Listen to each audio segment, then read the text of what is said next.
Muy buenos días. Hoy celebramos a San Ireneo de Lyon, obispo, mártir y doctor de la Iglesia. Y reflexionamos del Evangelio de San Mateo, capítulo 7, versículos 15 al 20. En aquel tiempo Jesús dijo a sus discípulos: guardaos de los falsos profetas que vienen a vosotros con disfraces de ovejas, pero por dentro son lobos rapaces.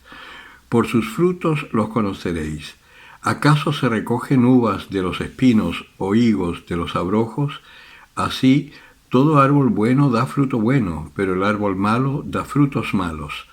Un árbol bueno no puede producir frutos malos, ni un árbol malo producir frutos buenos. Todo árbol que no da buen fruto es cortado y arrojado al fuego. Así que, por sus frutos, los conoceréis. Palabra del Señor. Una palabra sencilla que nos ayuda también a entender cuál debe ser nuestro proceder si queremos ser llamados cristianos.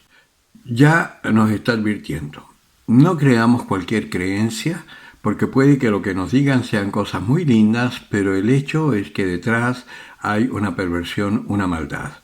Eso habitualmente es lo del mundo y hoy más que nunca se está experimentando. Se habla de igualdad, pero hay una discriminación feroz. Se habla de pluralidad, pero hay una perversión que no es la pluralidad natural de blancos, negros, morenos, altos, bajos, gordos, flacos, hombres, mujeres, jóvenes, viejos, niños, etc. No, además se están inventando pluralidades perversas. Nos están hablando de educación de calidad, pero la calidad, según los que están dictando las normas, es realmente destructiva para el ser humano. Entonces hay que saber distinguir. Lo mismo pasa con las religiones. Vienen algunos que nos tocan la puerta y que nos dicen que van a compartir la palabra de Dios, pero apenas pueden empiezan a hablar contra nuestra Madre Iglesia. A esos no les hagáis caso porque son lobos disfrazados con piel de oveja. Pero sí, si estamos preparados, podemos hablarles y rebatirles. Por ejemplo, ¿por qué vienes a juzgar mi actitud de fe? ¿Por qué me vienes a hablar de la palabra de Dios y vienes a criticar mi Madre Iglesia? Por ejemplo, son formas de contrastarles y de inmediato, si tú además conoces un poco la Escritura, le das una cita bíblica que contraste lo que ellos están diciendo y los deja descolocados, porque ellos aprenden ciertas citas de memoria para un discurso único, que es un discurso que en definitiva los lleva a hablar mal de nuestra Iglesia. No les hagáis caso, dice el Señor. Pero también nosotros tenemos que cuidar, y en ese sentido San Gregorio de Nisa, por ejemplo, viene en nuestra ayuda, que nos dice que tenemos que estar atentos de nuestro actuar, de nuestro hablar y de nuestro pensamiento.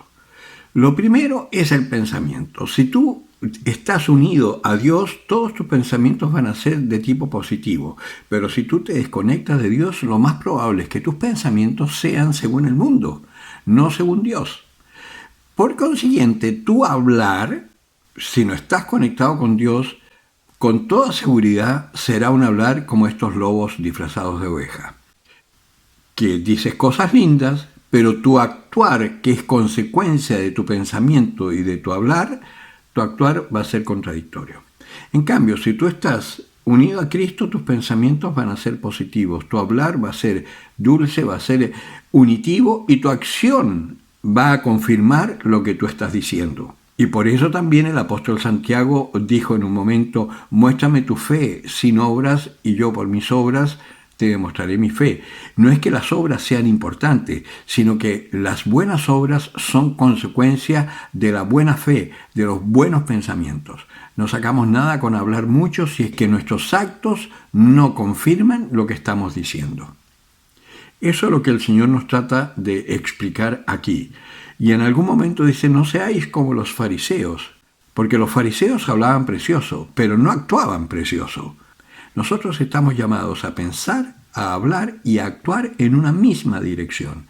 ¿Y esa dirección cuál es? La voluntad de Dios, lo que Dios quiere de nosotros. Eso es lo que tenemos que hacer. Por eso, San Gregorio de Nisa nos dice esto: En este orden de cosas, al pensamiento y a la manera de hablar sigue la acción, con lo cual se pone por obra lo que antes se ha pensado. Siempre pues que nos sintamos impulsados a obrar, a pensar o a hablar, debemos procurar que todas nuestras palabras, obras y pensamientos tiendan a conformarse con la norma divina del conocimiento de Cristo, de manera que no pensemos, digamos ni hagamos cosa alguna que se aparte de esta regla suprema. Entonces queda clarito cuál es la voluntad de Dios hoy y cuál es la voluntad del enemigo en el mundo hoy.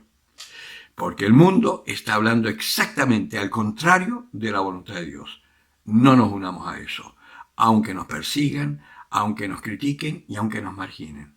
Pero mantengámonos fieles a la voluntad de Dios para que podamos ser luz, sal y fermento en este mundo. El que tenga oídos para oír, que oiga.